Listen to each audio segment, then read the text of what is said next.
What's up, kids? Welcome to Garage419. I'm Matt Farah. Last week I talked to you guys about two entry-level sports cars that are good daily drivers and also good on the racetrack. And we're going to focus a little more on some cars like that in a later episode. But I got a lot of emails saying, okay, here are these cars you might want to get. How do I actually get out on the racetrack? Because I don't know how to do that. I've never done it before. I'm a little nervous. So what we did was I sent our new West Coast correspondent, Craig Lieberman, to Auto Club Speedway in California to show you guys exactly how to, step by step, get your car out on the racetrack. And it's really not that hard, is it, Craig? Craig, tell us about it.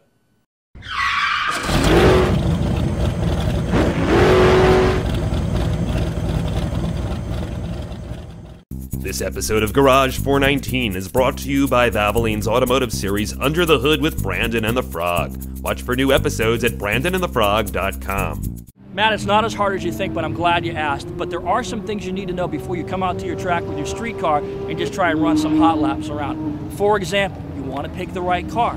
There's a lot of choices nowadays, running from, say, $15,000 all the way up to $250,000. It just depends on your budget, right? Some of the good cars might be, for example, a Honda S2000, good track car. Mazda Miatas, properly equipped, fantastic track cars. Mitsubishi Evo 8, Subaru WRX, 350Zs, Lotus Elise or Exige. And then, of course, you have your garden variety Corvettes. You'll see a billion of those at a track. But some of the newer cars are actually really good on the racetrack, too.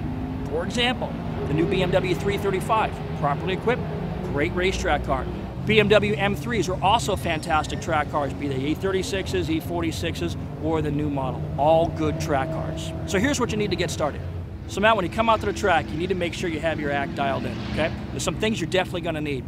Don't come out to the track with stock, all-season, high-performance tires. You're not gonna do very well. You want a good DOT legal track tire. Something, generally speaking, in the tread wear range of about 180 or lower. So the lower, the more traction you're gonna have. You need to have good brakes. Stock brake pads suck. You'll get a few laps and then you're toast, your day is done. You probably want to upgrade to some stainless steel brake lines. You want to upgrade to some better brake fluid to keep it from boiling in high heat. So you need to do that. You also want to do things like make sure you have a proper helmet. You're not going to get on a track without a proper helmet. Absolutely have to have that. Some people will bring driving gloves, some people will bring driving shoes. You don't really need that stuff, but you can have it if you want it. Another key thing is tire pressures. If you don't bring a good tire pressure gauge with you that day, you're going to have a really bad day on the track. You have to adjust your tire pressures, chart everything as you go. Remember that tires, as they get hotter, the pressures are going to go up, so you need to address that. Make sure you bring that tire pressure gauge. Now at the racetrack, suspension is really key. It's really important. A good set of lowering springs is a good start and a good compromise for a car that will also be out on the street. But if you're going to do a lot of track days, you want to have coilovers. First off, the adjustability and ride height is key. The revised shock rates and spring rates are also very, very important to giving you good success around the racetrack. But last but not least, there's something called corner weighting. When you corner weight the car, you balance the load from the right rear to the left front, and the opposite applies, of course. So, corner weighting a vehicle is going to give you good balance. It's going to make what's called a good, honest handling race car. It also allows you to dial in the alignment with a great deal more adjustability. You're going to change your street alignment to a racetrack alignment. Very, very important. Car needs to handle properly. You can't do it with a street alignment. Two different worlds. Probably the biggest fear people have when they come out on a racetrack is, am I going to make a jackass out of myself? What happens if I spin? It's okay to spin. Typically what happens when you spin is one of the course workers will point a black flag at you. You'll come in, you'll have a discussion with one of the tech guys in the pit. He'll either ask you what you did wrong, make sure you're on top of your game, or he'll ask you to inspect the vehicle. If you had a real bad off, they're going to want to look at your tires, make sure you didn't pick up anything. It's a good idea to come in anyway, clean those tires off, inspect for body damage, make sure you didn't rupture an oil pan, all those little things. So spin is not tragic. These guys out here have been racing for years, and they still spin the car. If you're not spinning once in a while, you're not driving hard enough. I think sometimes people are a little intimidated because they don't know how to find a track event. Where do you go? Simply put, you go online. Speedventures.com is an events company, and they can help you get a track day in your area. They already have several set up throughout the country. You sign up, you pay a fee, you're in. Another good one is the Auto Club of North America, acna.com. They have a variety of track events around the country. BMW has track events. You just need to search them out.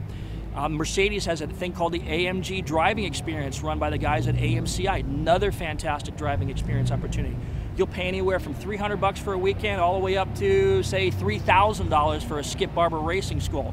Any one of those things are good ideas, but you need to do at least one, something that has a little bit of classroom instruction before you get out on the track, because it's going to be different than playing Gran Turismo. It just is. Make sure you have the right oil, the right tools.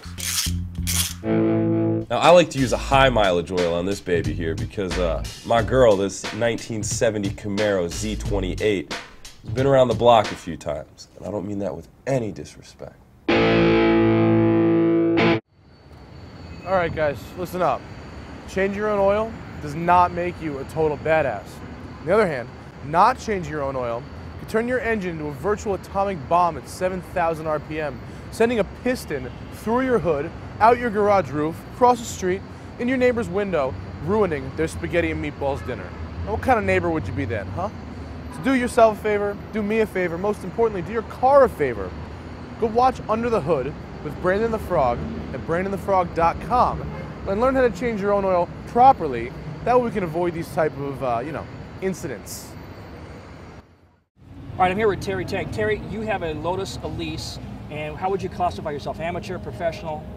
Well, I've done a lot of local track events, but yeah, I've been out there quite a bit.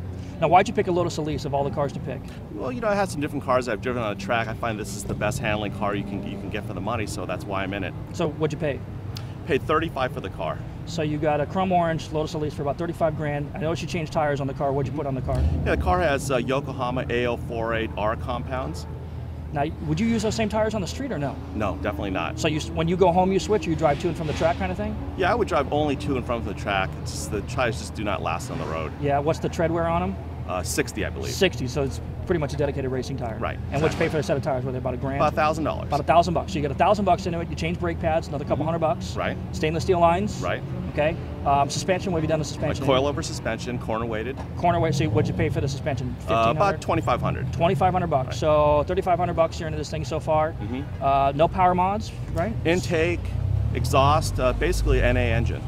So it's just, the car's really lightweight though. It's 1,900 horsepower. And it makes what, 190 horsepower? Yeah, 190 horsepower at only 2,000 pounds, so it's got enough get up and go. Okay, well then explain something to me.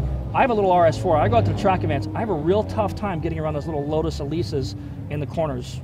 I know I'm not a great driver. What is it about the Lotus Elise? Well, I'll tell you, it's a very, very lightweight car with a mid-engine setup, and with good race tires, you can really do a quick corner on that car.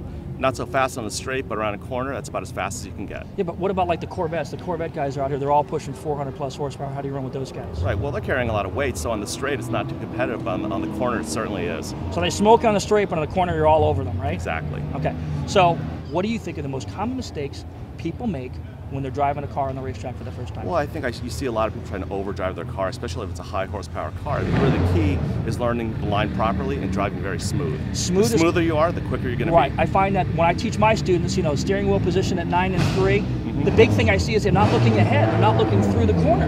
Exactly.